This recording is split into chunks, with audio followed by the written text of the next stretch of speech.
Welcome back. Welcome back. Welcome back. Welcome back. Before we dive headfirst into this video, I just want to preface it by saying Little Nightmares 2 is, with no hyperbole, a masterpiece. I fucking adored this game. It is beautiful, it is engaging, it is engrossing, it is atmospheric, it grabs your attention, and it never lets go. It is relentless in how fucking phenomenal it is. And if you came here just for my honest opinion of the game, well, go out and buy it and play it, because you need to experience this game for yourself. I'm gonna talk about the things that I love, but you'll only really know what this game is if you play it yourself. And you don't have to have played the first game to appreciate the second game to the fullest. Absolutely not. The game isn't even a $60 game. It's only half price at 30 bucks. You can't go wrong. It is so good. So good. But if you want to stick around with no spoilers and without any more delays, let's roll that intro!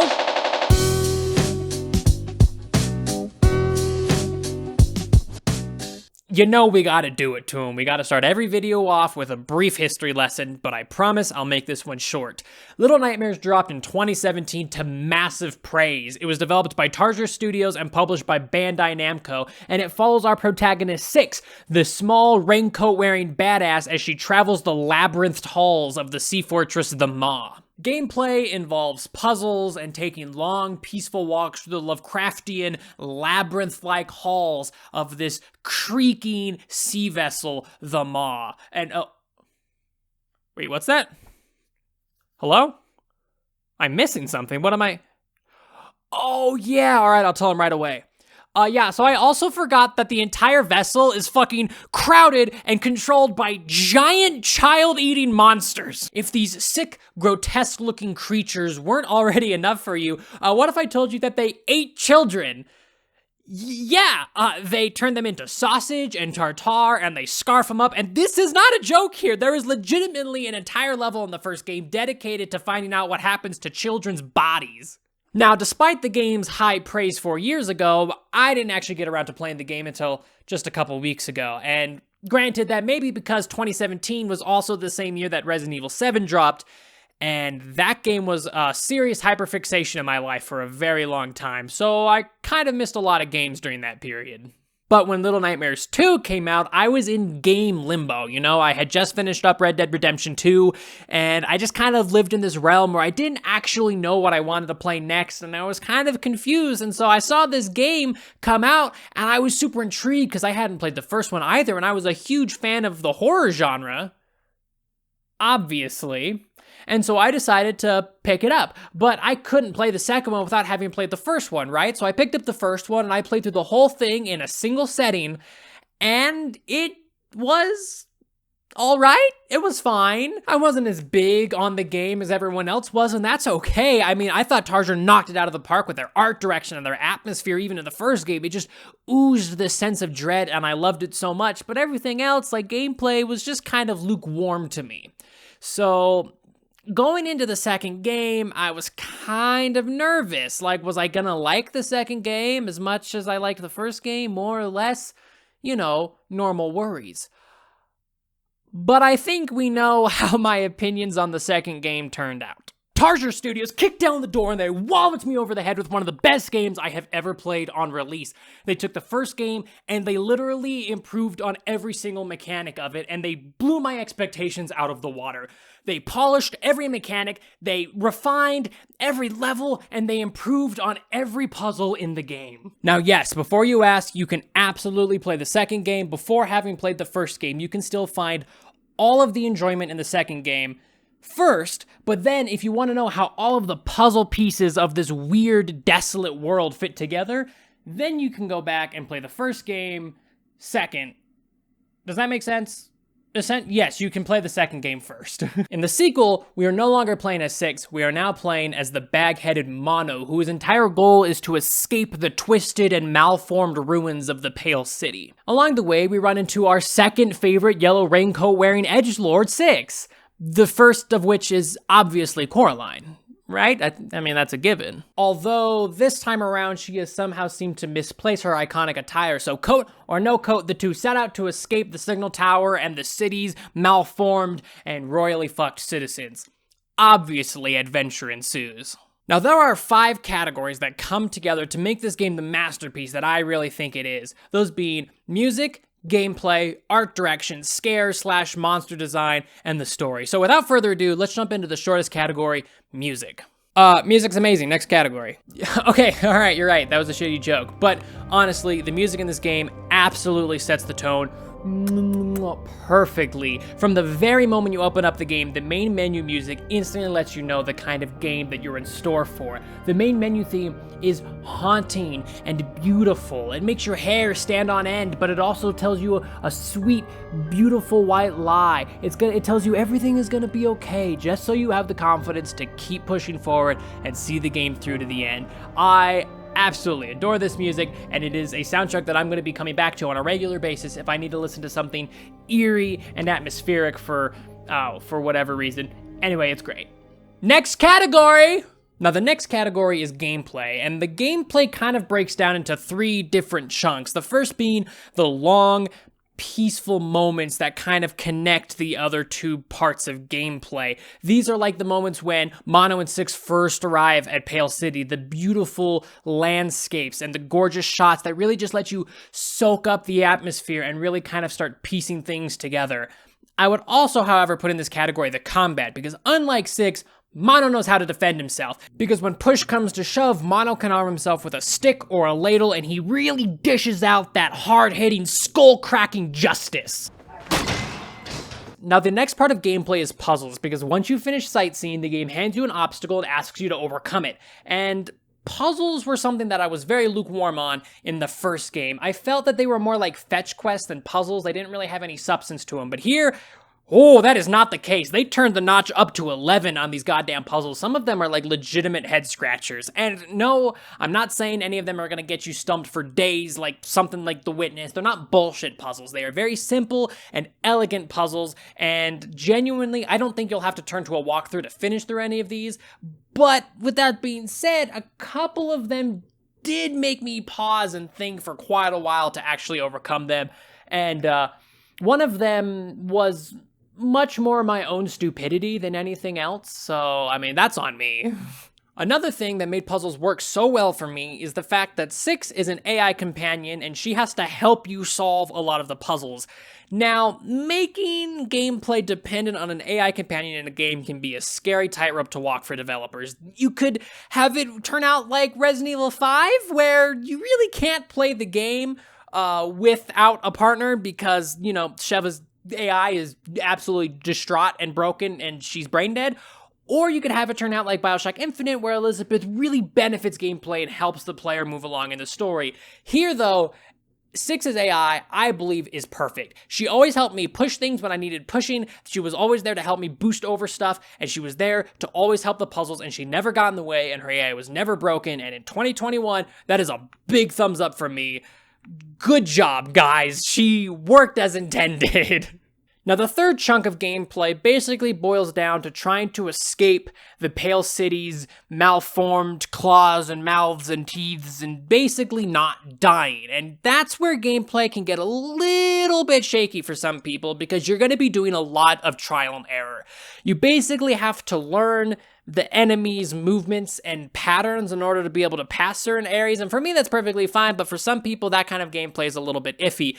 And I have to be perfectly honest with you. Some of these levels are like shit your pants scary. Like the entire hospital level, no thank you, I don't wanna. But once you realize it's a game and start applying that and thinking with that in mind, it's very easy to learn their movements and get past them. These areas are very scary and they're very easy, but for some people that trial and error gameplay is gonna be iffy on some. For me, it was perfectly fine. Now we have to talk about the final and most important aspect of gameplay. I saved this for last because I genuinely believe it completely changes the game. All game devs out there who are watching this video, I don't know why they would be, but if you are, get a pen and a piece of paper and start taking notes because this is important information. If you walk up to Six and you hold the grab button, they hold hands. Ladies and gentlemen, we have it. The greatest thing ever added to a video game ever. This is amazing. It's revolutionary. It changes video games forever. Jokes aside, though, it doesn't add anything to gameplay, but frankly, it's kind of adorable to see them hold hands like that, and it kind of changed the way I saw the two characters, because the way that Mono drags Six desperately holding her hand, it really makes you realize that they're the last ones there. They're the only people for each other, and they're the only ones who can help each other out of this situation. And, you know, that's kind of sad. And it's also just really cute. Let me have this. Now, in the third category, we have art direction. It's flat out incredible, man. Tarsier Studios really put together a world here that feels so cohesive and alive. It is like one of the most immersive worlds I have ever experienced in a video game, because everything is so finely tuned. There are so many environmental details throughout the game. The game is fucking riddled with them, and some of them are so innocuous that you're probably gonna miss them on your first playthrough. And this is something that I truly believed about the first game as well. These guys put together a world that is unlike any other, and it all feels cohesive. It feels like they had established everything they needed to in the beginning and built everything around that. And so you have all of these details in the world that you're just gonna get lost in. While the first game mostly stays on the maw, and I believe the first game is fully worth playing just to experience the world itself, the second game here takes you to so many different locations that they all feel cohesive and they feel like they fit in this world. And that's really hard to do. And it feels like you went on an adventure because you've traveled over this entire city, and it's so good, guys. I personally don't think that I can express just how genuinely captivating this game is from an art standpoint, from a cohesive world standpoint. And if there's anything you take away from this game, let it be the fact that Tarsier Studios worked so effortlessly to bring this fucked world in their imaginations to us, and the $30 you spend on it are worth every single penny just to experience this game's world alone. It's awesome, and that's all I have to say on that. We're talking about the scares now. Let's move on. But what about the scares, Jaden? Is the game scary? Well, on this topic, there's not a lot that I can say because horror is completely subjective. What scares one person isn't gonna scare someone else. But I'll just leave you with this. For me personally, I have no trouble watching scary movies or reading scary books or participating in haunted houses or shit like that.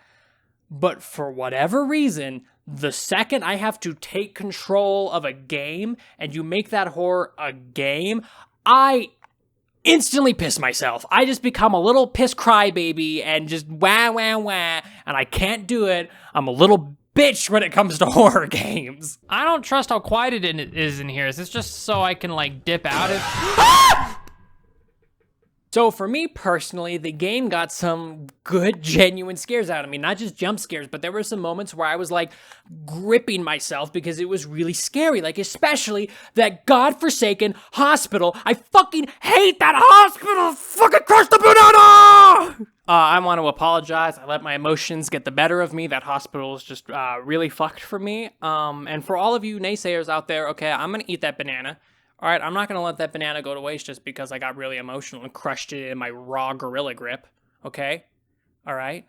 But there were some actual moments where this game turned my entire gaming chair into just a swimming pool of piss, and I was waddling through my own fear piss. I'm done. I can't anymore. Honestly, the game is creepy, the game is eerie, but it's not like Outlast. You're not going to be terrified if you can... Oh, I still have banana on my finger. Shit. If you can handle your scares well, there are some adrenaline pumping moments in this game, and the creature design, I'm not even kidding, is so fucking good. But I don't really want to spoil any of the creatures because that's kind of part of the game is experiencing these things for yourself for the first time. So all I'm going to say is that I hate the school teacher, and I'm going to move on. The final category is story. And the thing about story is it's a tricky topic to navigate. I promised that this video was going to be 100% spoiler free, and I stand by that promise. But the thing is the first draft of this script was nowhere near spoiler free, and I talked about some of the game's most impactful moments, and while I put a spoiler warning on there, I didn't feel comfortable with that.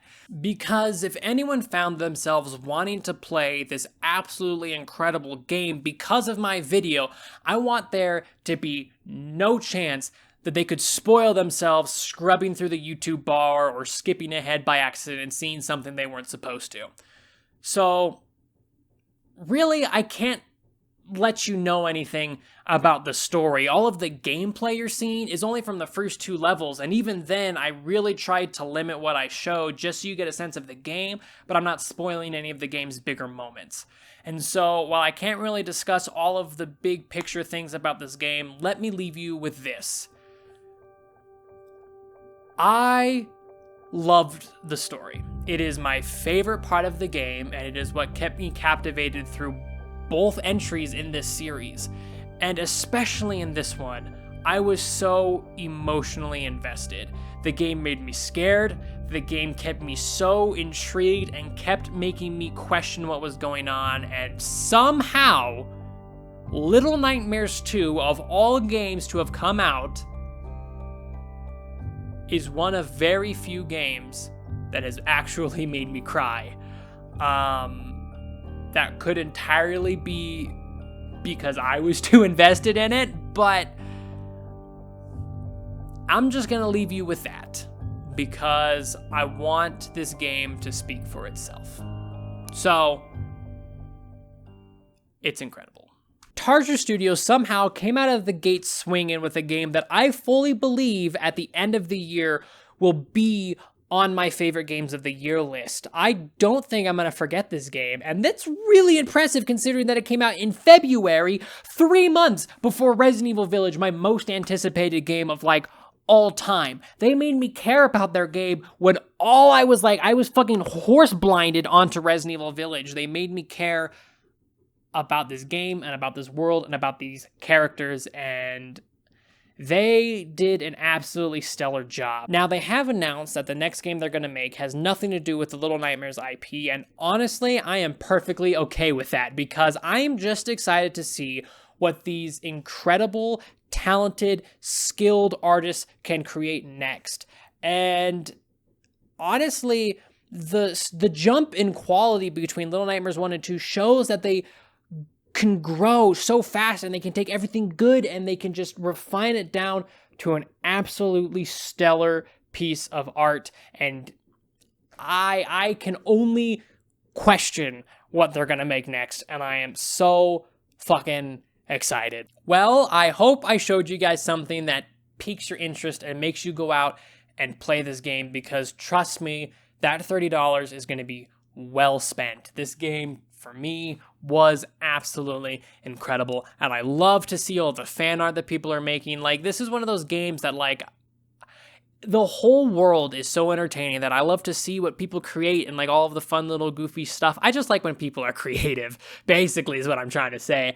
And this game sparks creativity in people. This game just really got me feeling good, and I needed that right now. Thank you guys so much for your continued support on not only this channel, but the second channel. Thank you guys for coming to the live streams, for commenting and engaging. I didn't expect to have this much engagement and, like, support only 2 months into this, but it's something else, and I really appreciate every single one of you guys that continues to show up. I really appreciate it, and I wanted to share something with you guys that means a lot to me. I know it's a recent thing, but, I mean, Okay, enough of the gooey shit, enough of the stupid bullshit. I'm gonna go slurp up that banana that I licked off the fucking, I'm gonna go slurp up the banana that I crushed over there. But before I go, this has been too soppy of an ending, so I have to end it with something masculine, like a big, giant penis or a roundhouse kick to the chin!